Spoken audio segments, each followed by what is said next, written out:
Assalamualaikum warahmatullahi wabarakatuh. Kami dari kelompok 2 ingin mempresentasikan mengenai peranan media pembelajaran dan sumber belajar. Sebelumnya, perkenalkan nama saya Aulia Dinaya. Saya Asyanti. Perkenalkan nama saya Helda Yulistiana. Perkenalkan nama saya Indah Oktaviani. Perkenalkan nama saya Revina Cynthia. Perkenalkan nama saya Rika Yunia. Nama saya Sakinah. Perkenalkan nama saya Siti Multifah. Halo, perkenalkan nama saya Imam Permata Tambun. Baiklah, langsung saja kita mulai. Peranan media pembelajaran dan sumber belajar tidak terlepas dari dunia pendidikan, di mana pengertian media pembelajaran sendiri yaitu segala sesuatu yang digunakan untuk menyalurkan pesan dari pengirim kepada si penerima, sehingga dapat merangsang pikiran, perasaan, perhatian, dan minat peserta didik dalam proses pembelajaran. Dengan media pembelajaran, peserta didik akan termotivasi untuk belajar, menulis, berbicara, dan berimajinasi. Dengan demikian, melalui media pembelajaran, proses belajar mengajar akan menjadi lebih efektif dan efisien, serta terjalin hubungan baik antara guru dan peserta didik dalam proses pembelajaran. Selanjutnya ada pengertian media dan sumber belajar. Kata media berasal dari bahasa Latin dan merupakan bentuk jamak dari kata medium yang secara harfiah berarti perantara atau pengantar. Media merupakan perantara atau pengantar pesan dari pengirim ke penerima pesan menurut Sudirman dan kawan-kawan 1990. Batasan media yang agak berbeda berasal dari Asosiasi Pendidikan Nasional atau National Education Association yang menyatakan bahwa media merupakan bentuk-bentuk komunikasi baik tercetak maupun audiovisual serta perantaranya. Dengan demikian, buku, tape recorder, kaset, video, kamera, video recorder, film, slide atau gambar bingkai, foto, gambar, grafik, televisi, dan komputer termasuk ke dalam media. Dalam sumber belajar, terdapat beberapa komponen utama yang mendukung sumber belajar tersebut. Yang pertama, pesan yang merupakan pelajaran atau informasi yang diteruskan oleh komponen lain dalam bentuk ide, fakta, arti, data, dan lain-lain. Yang kedua, komponen orang atau manusia sebagai penyimpan, pengolah, dan penyaji pesan. Yang ketiga, komponen alat sesuatu yang digunakan untuk menyampaikan pesan yang tersimpan dalam bahan. Yang keempat, komponen teknik prosedur rutin atau acuan yang disiapkan untuk menggunakan bahan, peralatan, orang, dan lingkungan untuk menyampaikan pesan. Di sini saya akan memaparkan mengenai tujuan media dan sumber belajar serta fungsi media. Penggunaan media atau alat-alat modern di dalam belajar bukan berarti mengganti cara mengajar yang baik, melainkan untuk menyampaikan informasi dengan cepat, akurat, dan membantu para pengajar dalam menyampaikan materi. Secara umum, tujuan penggunaan media pembelajaran adalah membantu guru dalam menyampaikan pesan-pesan atau materi pembelajaran kepada siswanya agar lebih mudah dimengerti, lebih menarik, lebih cepat, dan lebih menyenangkan kepada siswanya. Sedangkan secara khusus, media pembelajaran digunakan dengan tujuan yang pertama memberikan pengalaman belajar yang berbeda dan bervariasi sehingga minat siswa untuk belajar menjadi lebih semangat. Yang kedua, menumbuhkan sikap dan keterampilan tertentu dalam bidang teknologi. Yang keempat, untuk mewujudkan situasi belajar yang efektif. Yang kelima, untuk memberikan motivasi belajar kepada siswa. Selanjutnya yaitu sumber belajar. Sumber belajar ditetapkan sebagai informasi yang disajikan dan disimpan dalam berbagai bentuk media, yang bertujuan agar dapat membantu siswa dalam belajar sebagai perwujudan dari kurikulum. Bentuknya tidak terbatas, ada yang berbentuk cetak, video, format perangkat lunak, atau kombinasi dari berbagai format yang dapat digunakan oleh siswa maupun guru. Dengan demikian, maka tujuan sumber belajar dapat diartikan sebagai segala tempat atau lingkungan sekitar, benda, dan orang yang mengandung informasi dapat digunakan sebagai wahana bagi peserta didik untuk melakukan proses perubahan tingkah laku. Kemudian, fungsi media. Istilah media mula-mula dikenal sebagai alat peraga, kemudian dikenal sebagai istilah audio visual aids atau alat bantu pandang atau dengar. Selanjutnya disebut instructional materials atau materi pembelajaran. Dan kini istilah yang lazim digunakan dalam dunia pendidikan nasional adalah instructional media atau media pendidikan ataupun media pembelajaran. Dalam perkembangannya sekarang muncul istilah e-learning. Huruf E merupakan singkatan dari elektronik, yang berarti media pembelajaran berupa alat elektronik. Meliputi CD multimedia, interaktif sebagai bahan ajar offline, dan web sebagai bahan ajar online. Di sini saya akan memaparkan fungsi-fungsi media pembelajaran, terutama media visual. Nah, fungsi media pembelajaran ini dikemukakan oleh ahli Levy dan Lenz. Levy dan Lenz mengemukakan ada 4 fungsi media pembelajaran, terutama media visual, yaitu yang pertama itu ada fungsi atensi, yang kedua itu ada fungsi afektif, yang ketiga itu ada fungsi kognitif, keempat itu ada fungsi kompensatoris. Nah, yang pertama itu adalah fungsi atensi. Apa sih fungsi atensi dari media pembelajaran? Nah, fungsi atensi dari media pembelajaran itu adalah dapat menarik perhatian peserta didik. Jadi media yang digunakan harus mampu menarik minat peserta didik dalam belajar dan dapat meningkatkan motivasi belajar siswa, sehingga siswa dapat lebih mudah dalam memahami isi materi yang ada di media tersebut kalau siswa itu tertarik perhatiannya oleh media yang kita gunakan. Yang kedua itu ada fungsi afektif. Nah, fungsi afektif dari media itu adalah yang dapat menggugah emosi dan sikap siswa dan bisa mengubah sikap siswa menjadi yang lebih baik lagi. Misalnya informasi yang menyangkut masalah sosial, masalah-masalah yang ada di kehidupan kita, di kehidupan sekitar siswa, dan lain sebagainya. Nah, yang ketiga itu fungsi media pembelajaran yang dikemukakan oleh Levy dan Lenz itu ada fungsi kognitif.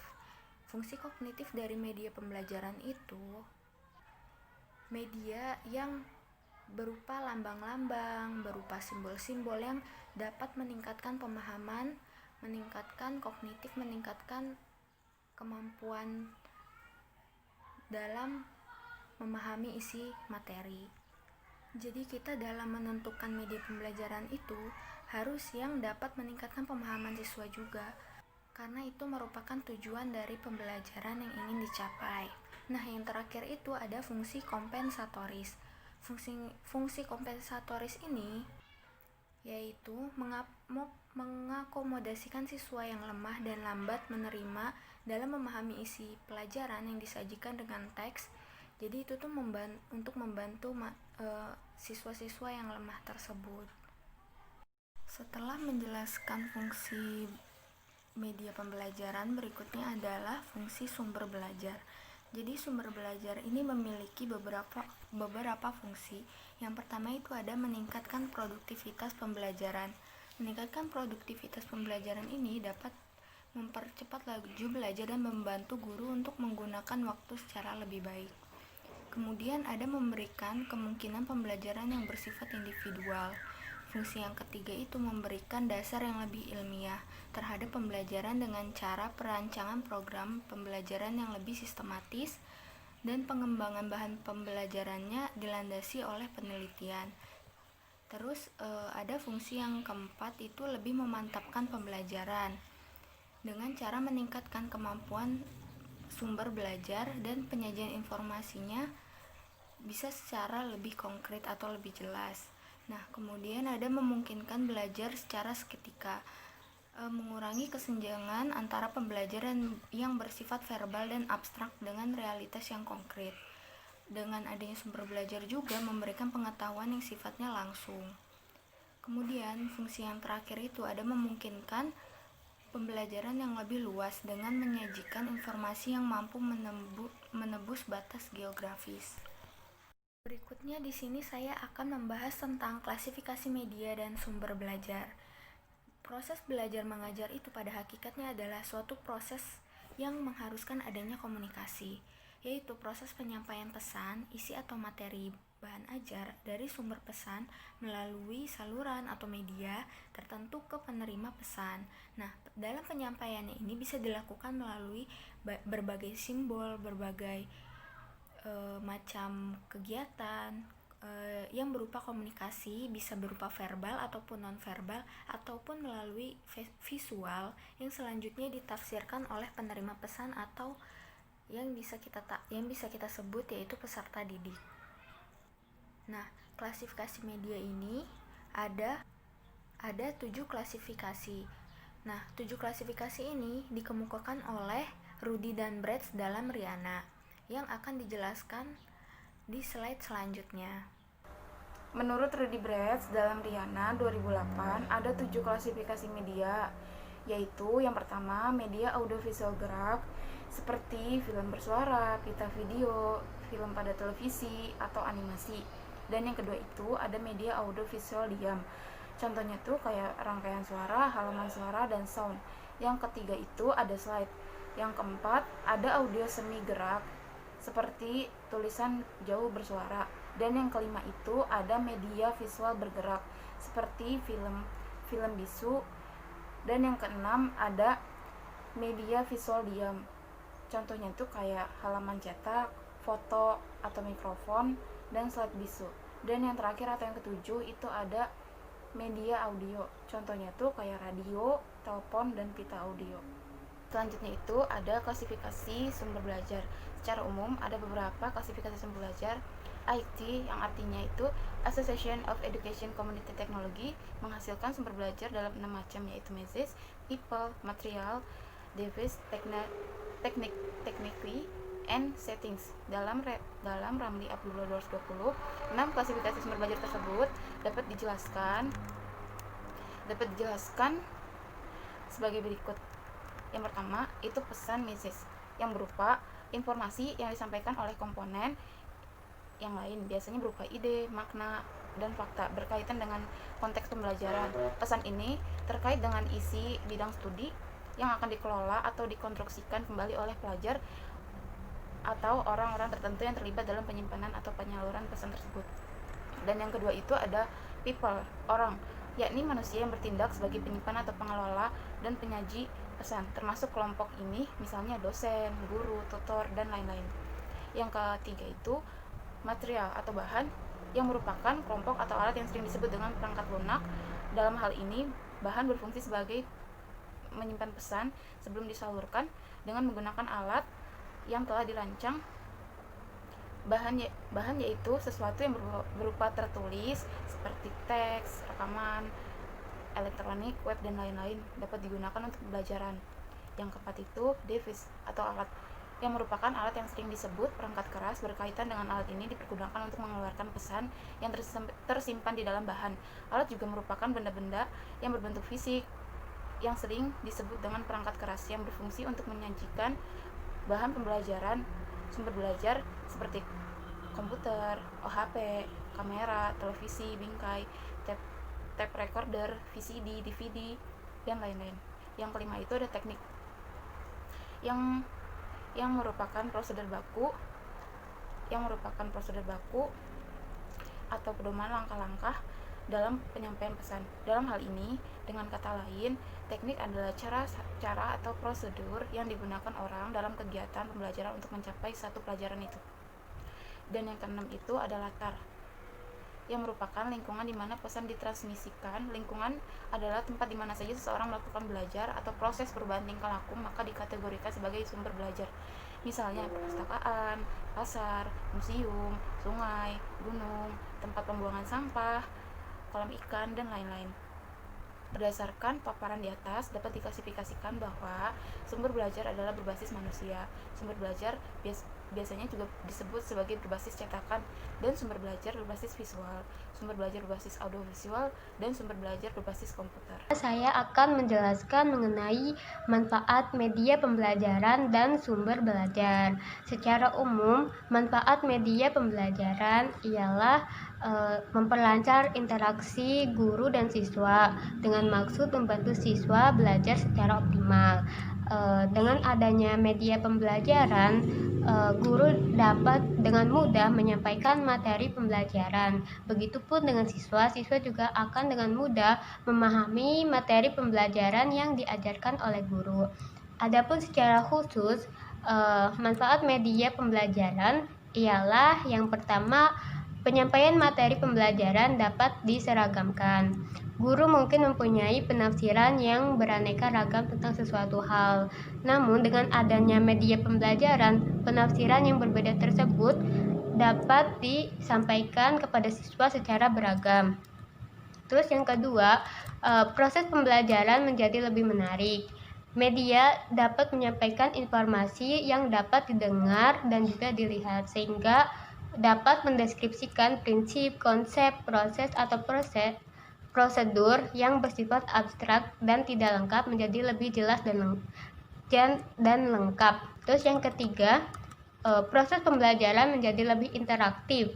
Jika guru memilih dan merancang media pembelajaran dengan benar, maka media tersebut dapat membantu guru dan siswa melakukan komunikasi dua arah secara aktif. Tanpa media, guru mungkin akan cenderung berbicara satu arah kepada siswa. Nah, yang keempat, jumlah waktu belajar mengajar dapat dikurangi. Dengan adanya media pembelajaran, waktu pembelajaran dapat dioptimalkan atau dimanfaatkan dengan baik. Yang kelima ialah kualitas belajar siswa dapat ditingkatkan. Penggunaan media tidak hanya membuat proses pembelajaran lebih efisien, tetapi juga membantu siswa menyerap materi ajar secara lebih mendalam dan utuh. Selanjutnya, yang keenam, proses pembelajaran dapat dilakukan di mana saja dan kapan saja.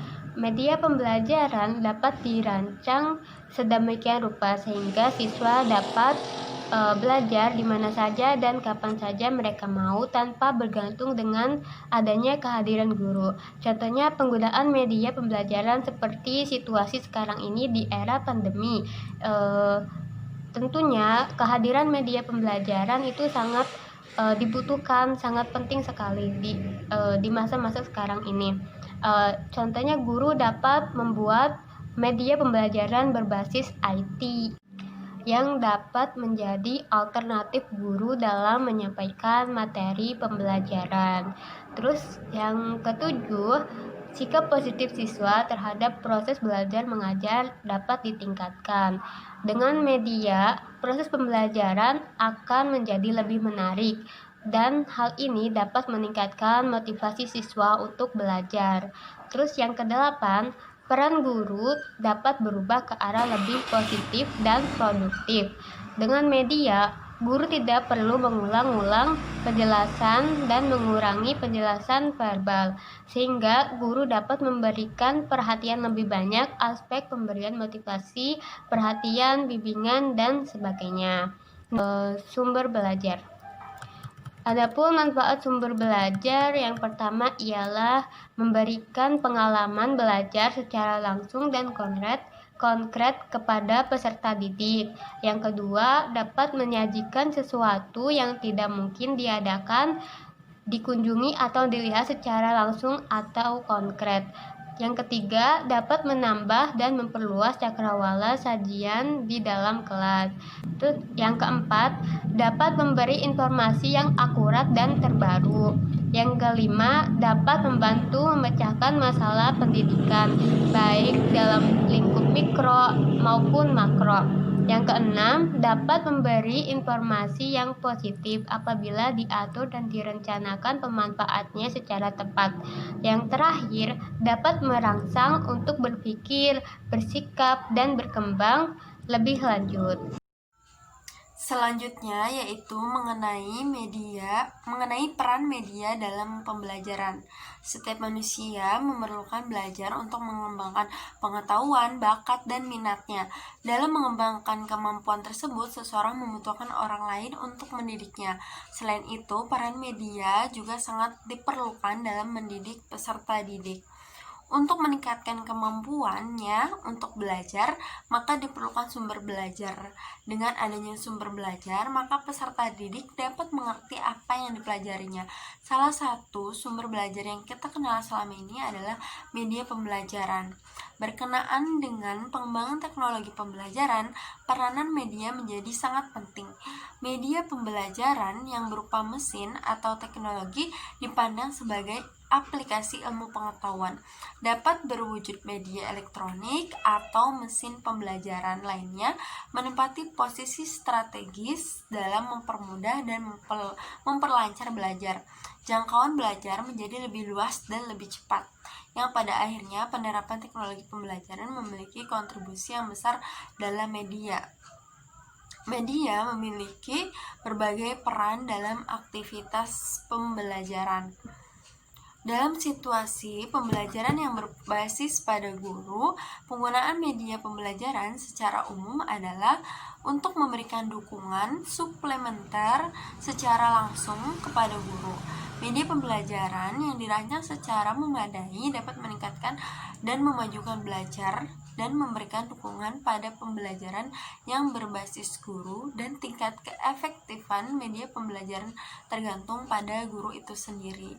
Jadi, sebagus apapun medianya, tentu efektif atau tidaknya media tersebut itu bergantung dari guru tersebut. Sekian, selanjutnya akan dijelaskan oleh Yemima. Nah, di sini saya akan menjelaskan tentang peranan sumber belajar dalam proses pembelajaran.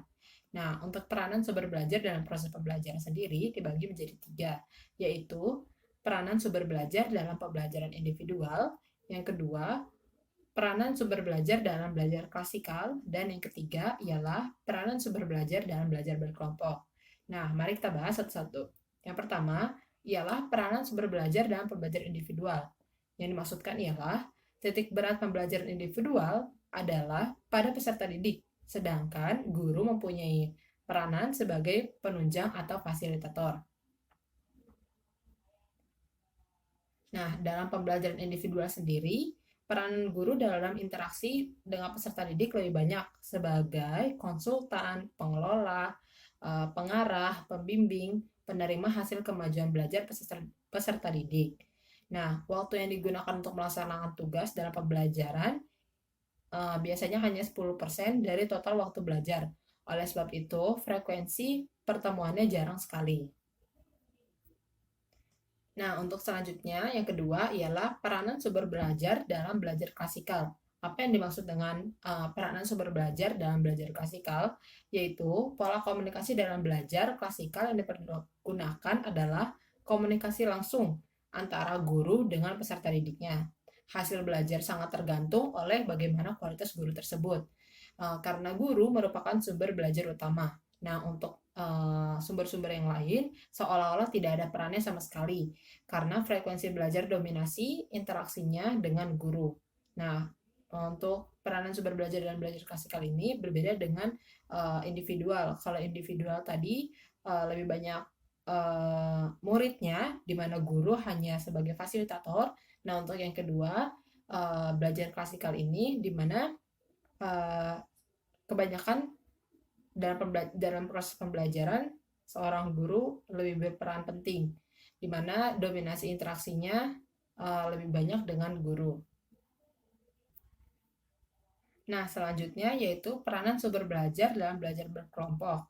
Pola komunikasi dalam belajar kelompok menurut Derek Roeder dalam bukunya Educational Technology in Curriculum Development pada tahun 1982, menyajikan 2 pola komunikasi yang secara umum ditetapkan dalam belajar, yaitu yang pertama, buzz session atau diskusi singkat. Diskusi singkat ini memiliki arti kemampuan yang diperoleh peserta didik untuk didiskusikan singkat sambil jalan. Sumber belajar yang digunakan adalah materi yang digunakan sebelumnya. Jadi dalam pembelajaran ini biasanya mereka mendiskusikan secara singkat apa yang sudah mereka pelajarkan sebelumnya. Nah, yang kedua ialah controlled discussion atau diskusi di bawah kontrol guru. Apa yang dimaksud dengan diskusi di kontrol bawah guru? Ialah sumber belajarnya antara lain adalah bab dari suatu buku, materi dari program audiovisual, atau masalah dalam praktek laboratorium. Nah, itulah ketiga peran sumber belajar dalam proses pembelajaran. Ketiganya memiliki hal penting dalam suatu proses pembelajaran. Biasanya seorang guru bisa memakai satu sumber peranan pembelajaran atau bisa juga memakai ketiganya. Mungkin itu saja yang dapat saya sampaikan. Sekian presentasi dari kelompok kami, kurang lebihnya mohon maaf. Wassalamualaikum warahmatullahi wabarakatuh.